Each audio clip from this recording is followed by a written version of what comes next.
创造毛利媳妇3多天寿，为找到寻更好的出路，许多媳妇一大辈的行业，旅游的亲戚朋友，去到台北学做头人，有名的四海头人，都是媳妇的客家乡亲创立的。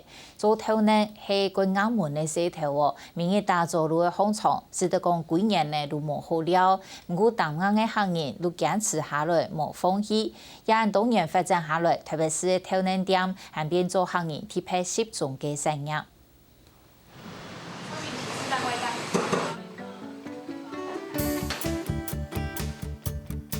有條按照平均收入兼變的。網記收入老油條破到10數，民國79年，將22歲的李明珠就離開苗栗媳婦，來到台北學做頭人。當時，佢親戚朋友共下送來台北打拼的就有23人。上下尋條路較無咁簡單啊，來都市打拼啦，較夾啊。過來就學技術啊，全部可能係做某某嘅，全部上來學啊。當然，林田講新店的就係紅廠開始摸頭人，而佢都會望頭的、無結構的，還係等頭人有好什麼，因為頭天無幾多年好了，係唔係按有耐心、按堅愛，天作做唔下去。因客家人較辛苦啊，有的人像我哋媳婦人一撒來一撒啦，事都做得不差就一撒來一撒，所以我媳婦人一多人上來做頭人啊。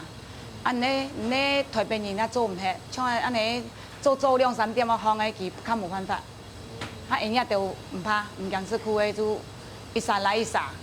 一下李明珠留快點嘅時間，貴咗按部頭7點到天然嘅動作，主要買手也還有早餐，人下一多。我哋競爭按佢哋嘅喺台北地區器材腳鋪，最後為堅持食材嘅傳統好面試，另外要重新研發。秘訣也冇啦。是講自家咧靠自家去研發啦。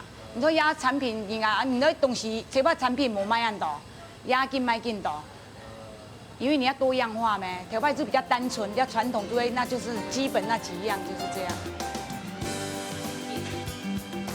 做頭人嘅條路一出險，時間又長，學會一腳唔過標鐵，下那腳，不過客家鄉親喺外種就係有大愛大病嘅體質。